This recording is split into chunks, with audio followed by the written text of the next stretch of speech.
Jessica, what Ukraine's been seeing today is essentially the realisation of their worst nightmare about what Putin's newest offensive from the north of Kharkiv, Ukraine's second city, down towards that population centre really means. As far as we know right now, 4 dead, maybe 40 injured from an attack on a huge hardware complex, smoke billowing out across the skyline for hours after that, and then multiple attacks afterwards around the city.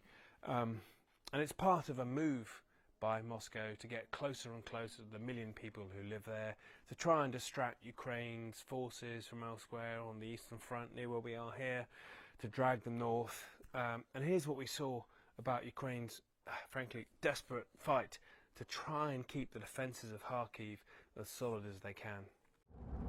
Some towns they can never let Putin take, and this, Lipsy, is one of them. Destroyed artillery on the streets, homes aflame from an airstrike. They can only move at night. Lights off. It's a perilous grip they keep, but lose here and Russian artillery will be in range of Ukraine's second city, Kharkiv.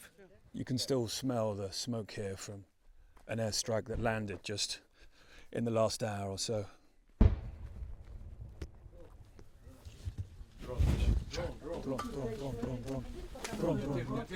This is life under the drone, with the first reporters into the heart of the town. Maybe hours. Okay. Only soldiers left here underground. The Kharkiv 13th National Guard first tackled Russia's new offensive. Самі бачили, як тут все палає, так кожну ніч так. Do you think there were good enough fortifications here? Не було нічого тут підготовлено. Зовсім нічого. От зовсім нічого. Всі позиції зараз відбудовує піхота власноруч. Станиці підготовлені професійні військові. Це можна бачити з їхньої екіпіровки, з їхньої тактики. There were 8 airstrikes just in the last hour, so we leave soon.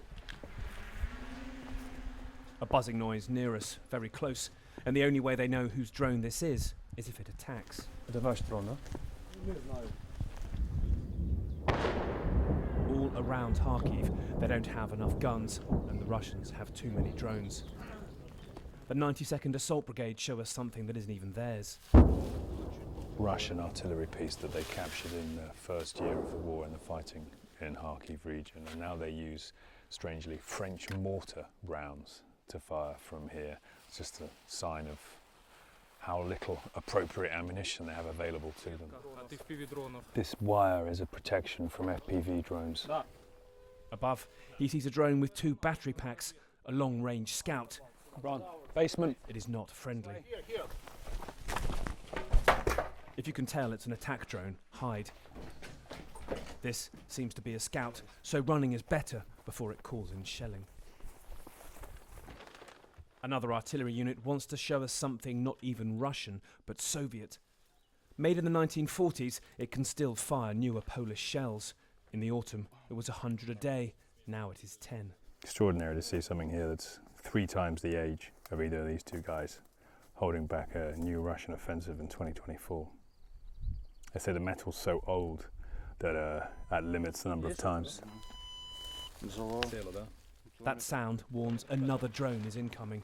And back in the bunker, they show us the online bought $30 gadget that is their best warning mechanism.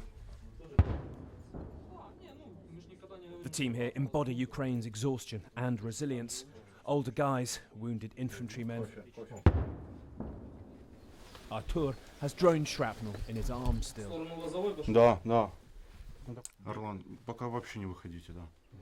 He just saw an Orlan Russian drone passing overhead, so he's saying better stay inside. On the way back into the city, we see what fuels this defence. This was a lakeside resort.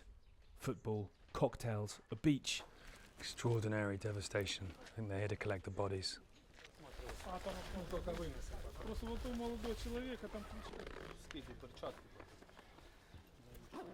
A 7 months pregnant woman was among the 7 dead here. Another body found later, just fragments in the mulch. Russia's advance looms over whatever life persists here, belching out over homes. The darkest little salvation. This may be a drone being hit, but they kill too when they crash in failure. Flares breach the enforced blackout. Moscow is getting nearer again, and there are always too many blasts before dawn. Now remember, Ukraine's President Volodymyr Zelensky has been clear on multiple occasions that Kharkiv really needs air defences. When the first offensive we saw 2 weeks ago began, he said they need 2 Patriot systems now. They haven't received that, and I think it's fair to say that Kharkiv is beginning to see that suffering every night we hear and see. In the last week we were there, explosion on the skyline. They're suffering because of that lack of Western interest, and I think it's going to get worse. I don't believe the Kremlin is about to slow down in this current offensive. They know that Western weaponry is arriving soon, and they want to see the best progress they can in the weeks ahead, Jessica.